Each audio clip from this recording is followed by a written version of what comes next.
युद्ध जब शुरू हुआ था तो ट्रंप ने सोचा भी नहीं था कि दुनिया भर में एनर्जी संकट इतना गंभीर हो जाएगा। ट्रंप युद्ध जीतने का फेक दावा कर रहे थे और फिर मजे मजे के लिए मिसाइलें भी छोड़ते रहे। अब देख लीजिए, ट्रंप का यही मजा आज कई देशों के लिए सजा बन गया है। जापान ने अपने तेल रिजर्व का एक हिस्सा जारी करने का ऐलान कर दिया। दक्षिण कोरिया ने कार को हफ्ते के एक दिन गैराज में खड़ा करने का नियम ला दिया। पाकिस्तान में सरकारी कर्मचारियों के फ्यूल अलाउंस में 50% की कटौती हो गई है। चीन ने घरेलू शॉर्टेज से बचने के लिए पेट्रोल, डीजल और एविएशन फ्यूल के निर्यात पर रोक लगा दी है। यूरोपीय संघ कह रहा है कि गैस स्टोरेज 90% तक पहुंचा दो भैया, पता नहीं आगे क्या हो। ट्रंप को इस वैश्विक हलचल से बहुत ज्यादा अलग फर्क पड़ता तो नहीं। ये दुनिया में तेल के दाम बढ़ेंगे तो इससे अमेरिका खूब पैसा बनाएगा, यह भी कहा जा रहा है, क्योंकि दुनिया के बड़े तेल एक्सपोर्टर में अमेरिका भी आता है। हालांकि ट्रंप इस तथ्य को भूल गए कि अमेरिका का क्रूड ऑयल खरीदने वाले टॉप 5 देशों में सिर्फ जापान ही एशिया से आता है। बाकी इस लिस्ट में वो मुल्क हैं जिनका स्ट्रेट ऑफ हॉर्मुज से कोई मतलब नहीं, और इसलिए अमेरिका को उतनी कमाई नहीं हो पाई जितनी शायद ट्रंप को उम्मीद रही होगी। यानी ट्रंप को इस मोर्चे पर भी झटका लगा है और उनके फ्रस्ट्रेशन लेवल को बढ़ते हुए देखा जा सकता है। कभी वो कहते हैं कि ईरान से सकारात्मक बातचीत चल रही है, फिर अगले ही पल बूट्स ऑन ग्राउंड से भी इनकार नहीं करते। ट्रंप ये भी हजम नहीं कर पा रहे कि ईरान ने चीन और भारत जैसे देशों को स्ट्रेट ऑफ हॉर्मुज से जहाज ले जाने के लिए ग्रीन सिग्नल दे दिया।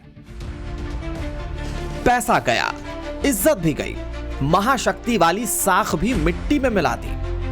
ट्रंप ने दुनिया भर में अमेरिका की जो तस्वीर बनाई, उसके हाथों में कैनवास नहीं, बम और मिसाइल की छवि दिखती है।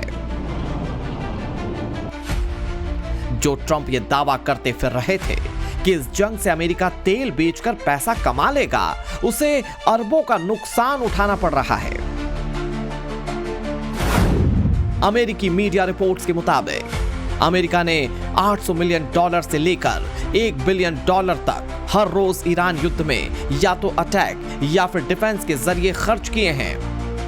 अब तक के लिहाज से यह रकम $20 बिलियन से $25 बिलियन के बीच आंकी जा रही है। इसके अलावा $3 बिलियन के रक्षा सामान डैमेज हुए या रिप्लेसमेंट में पड़े हुए हैं।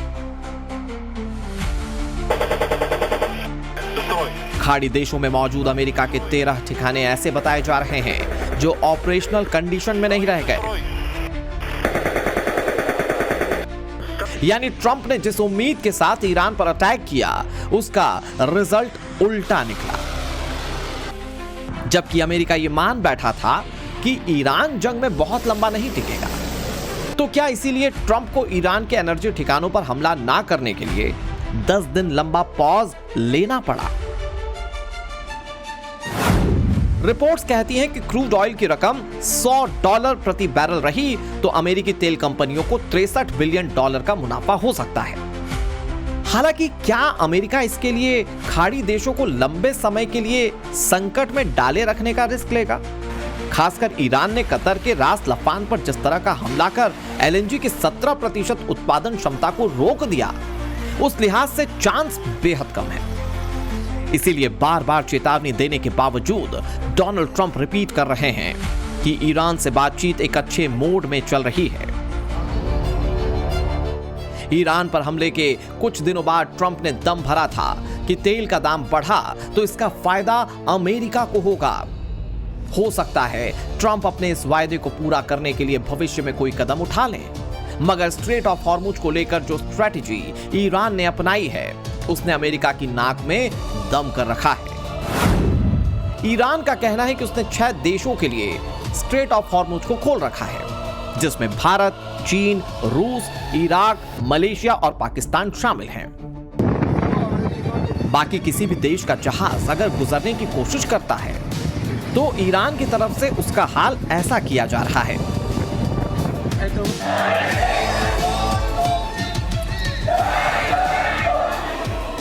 स्ट्रेट ऑफ हॉर्मुज से आई ये तस्वीरें भी ट्रंप के लिए टेंशन का सबब बन रही हैं। संभावित अमेरिकी खतरे को चैलेंज देने के लिए ईरान के लोग एकजुटता दिखा रहे हैं।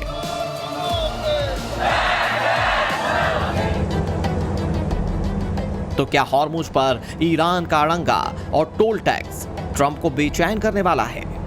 क्योंकि इसके लिए चीन के लॉन्ग टर्म एनर्जी ट्रांजिशन को सपोर्ट मिलने की संभावना है। युद्ध में उसकी साइलेंट प्रॉफिटर वाले भूमिका ने इस तरफ इशारा भी किया है। कई अंतर्राष्ट्रीय एजेंसीज का आकलन है कि ईरान जंग की वजह से चीन के रिन्यूएबल एनर्जी की डिमांड में इजाफा हो सकता है। उसके इलेक्ट्रिक व्हीकल, बैटरी और सोलर स्कूटर को बूस्टर मिलने के चांस हैं। फिलहाल चीन इसलिए भी बेफिक्र नजर आ रहा है क्योंकि महायुद्ध शुरू होने से पहले उसने अपने ऑयल स्टॉक को कई गुना बढ़ा दिया था। ईरान का 80% से ज्यादा क्रूड ऑयल चीन ने खरीदा।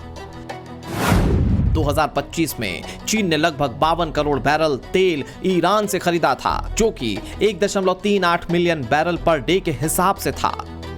2026 में चीन ने इसे 2 मिलियन बैरल प्रतिदिन तक पहुंचा दिया।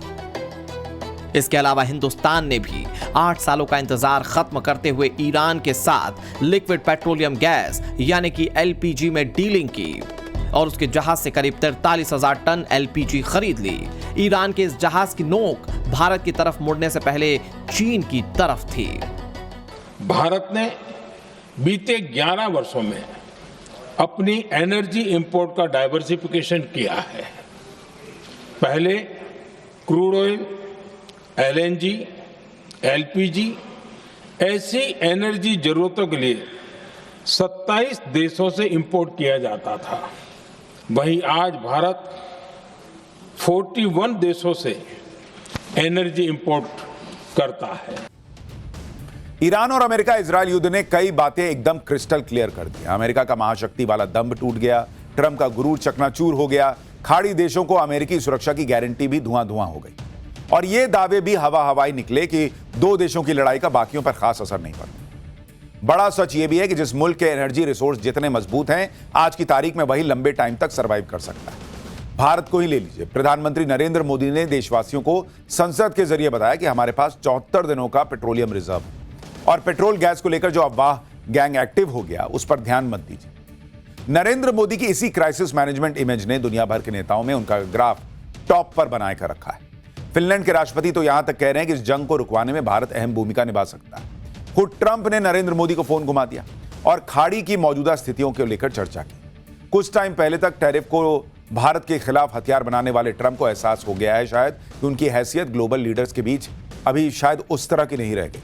दिन ब दिन ट्रंप की साख घटती जा रही है और अमेरिका तक उनकी खुलेआम बुराई लोग कर रहे हैं। ट्रंप ने काम ही ऐसे किए हैं जिसमें तारीफ तो बिल्कुल भी नहीं बनती। So we knocked out 97% of the launchers. That's why you may be attacked, but you're not being attacked with very heavy numbers of missiles like at the beginning. Stop looking for whatever we want, and we're hitting it. And we have another 3,554 targets left, and that'll be done pretty quickly. And then we, at some point we're going to have to determine what we do. But they've never seen anything like it. तो यही है Donald Trump की कथनी। पल में तोला, पल में माशा वाला हाल है और इसीलिए ट्रंप का ग्राफ लगातार गिरता जा रहा है। दूसरे कार्यकाल में महज 1 साल के भीतर ही औंधे मुंह गिर गई है अमेरिकी राष्ट्रपति की क्रेडिबिलिटी। अमेरिकी एजेंसी मॉर्निंग कंसल्ट की नई रेटिंग में ट्रंप को 39% लोगों ने ही पसंद किया है, जो कि बीते साल की 52% के मुकाबले बेहद कम है। गौर करने वाली बात यह है कि इस बार ट्रंप को टॉप 10 ग्लोबल लीडर्स में भी जगह नहीं मिली है। ट्रंप पर सवाल इसलिए भी उठाए जा रहे हैं क्योंकि ईरान से वार्ता करने वालों में जेरेड कुशनर की एंट्री हो गई है। आरोप लग रहा है कि ट्रंप को उनके दामाद ने मिसगाइड किया है। ताकत के दम पर अमेरिका भविष्य में ईरान से कोई डील कर ले, इस पर संदेह हो ऐसा जरूरी नहीं है।